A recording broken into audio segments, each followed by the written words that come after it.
Okay, well, by now, we have started seeing some of your responses to discussion boards and so forth, and I think that we're making a really strong start. So we're going to forge ahead with some more of these videos.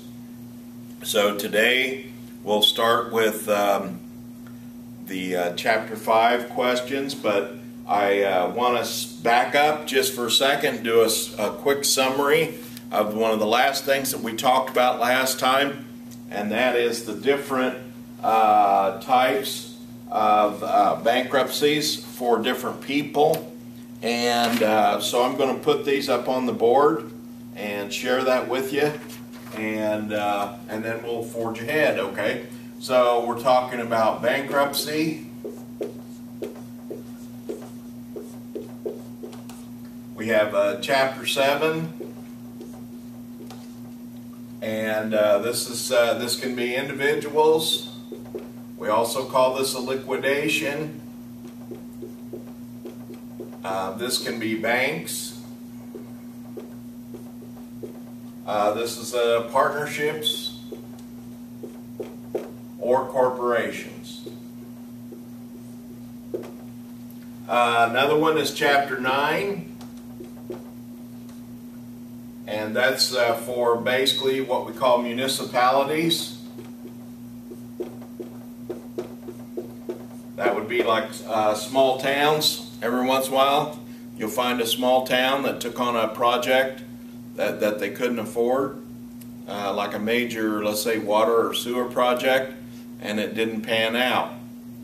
I think in Tipton County there was a big factory that was put in there for Chrysler and Mercedes, and I don't know that they filed bankruptcy, but it's a situation where it puts a major strain on a community when you try to project the future and it doesn't pan out the way you planned, just like a family. One of your posts in your discussion board that I read about how a family member got really sick, and that just blew everything. So you're forced to file, in your case, a Chapter 13, which was commendable, but man, very difficult sometimes, and oftentimes it just doesn't work out. But this is as it would apply to towns, counties, cities, and so forth. Chapter 11 is what we call a reorganization, and a lot of times this is for the large corporations like your General Motors, like your Chrysler Corporation, and so pretty important, and it happens all the time. Airlines especially, a lot of them have gone through reorganization. Kmart, just a few examples. Well, now this one was originally designed, Chapter 12, family farm, okay? But what they did, they added fishermen.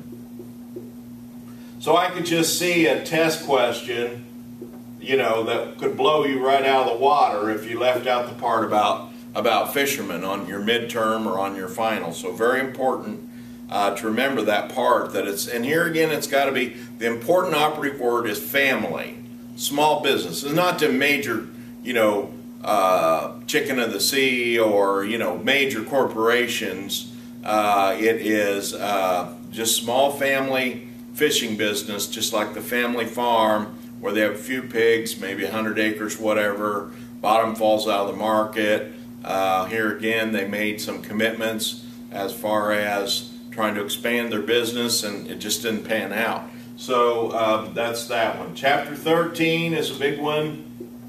We've already talked about it. It's what we call a wage earner plan. Wage earner, earner plan. Okay, and in a wage earner plan, here again, you're making at least some attempt to pay on your debts. So maybe not pretty, but you're going to at least pay everybody some kind of premium on your debts. So that's pretty important. I just want to pick up kind of where we left off and recover some of these things. Another big thing to keep in mind is the concept of what we call means testing. And the bankruptcy courts and a lot of different parts of the government have become much more interested in means testing. And so the question is, you know, what do we really mean by means testing? So it's important to keep in mind that it's a part of 11 USC 707B2, okay? And what this is it's a definition is determines whether or not a consumer is presumed to be abusing the bankruptcy system by filing a Chapter 7. So what they're doing is trying to see, well, you know, is this income excessive in relation to the overall system that we have in our country of determining different factors, and, you know, just how does this case fit in terms of the common or average person that would file bankruptcy. So that's pretty important. Important other factors that go into this is current monthly income,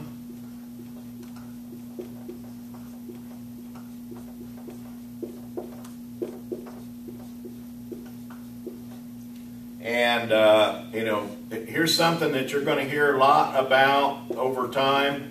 It's 11 United States Code, 11. And so 11 is all about bankruptcy, and then it's section 101.10A. Very important, okay? So looking at 11 USC 101.10A, it's average income received from all sources in the 6 months prior to the filing of a bankruptcy petition. So they examine, you know, what has the income flow been. And then another important factor is the median family income.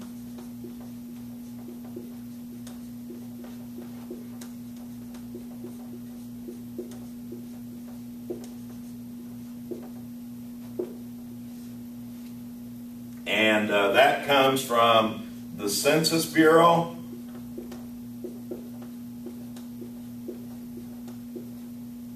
And that is also provided for in 11 USC section 101.39A.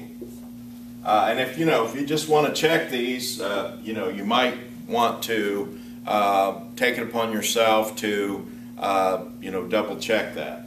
So basically, these are important considerations in trying to crack down and make sure that the people that are filing bankruptcy are eligible to file bankruptcy.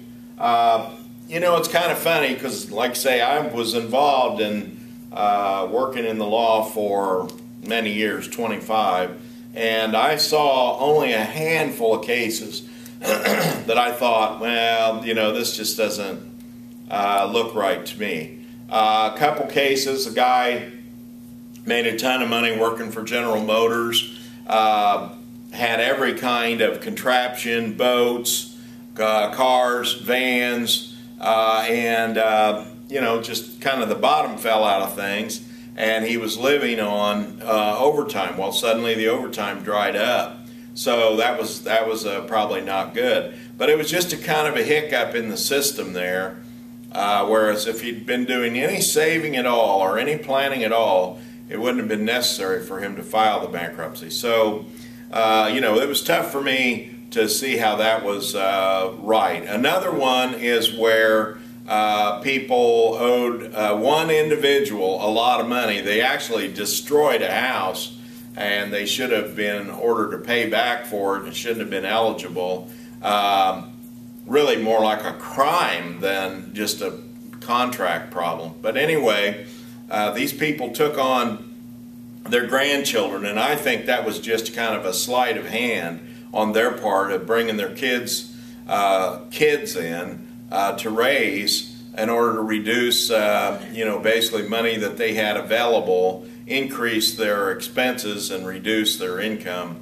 So, I mean, I just felt that was a lot of, like hanky-panky and sleight of hand. But here again, I can think about 3 of these like this in all those 25 years. Most of the rest of them, terrible circumstances, like we talked about in the discussion board, something like muscular dystrophy overtakes a person and just, pulls the rug out from under the whole family. And so you go from 2 incomes down to 1. It's hard to plan, it's hard to budget. Medical bills, terrible, hard to pay. The worst kind of cases are the people that have these profound illnesses like cancer, no insurance, and there's really only one choice, and that is bankruptcy. As I said in one of the earlier comments that I made, the dirty little secret in the United States is that the national health care program is called bankruptcy. So, here we go. We'll work on through these. We're going to take a little break. We're going to come back and do another one more on Section 101. So I think you need to pay particular attention to Section 101. You might try to research that in your library and just get United States Code Section 101, perhaps an annotated version of it so you can really understand it, because it's very critically important. We're going to spend a lot of time on it. So take a little break right now. We'll be back with you in just a few minutes.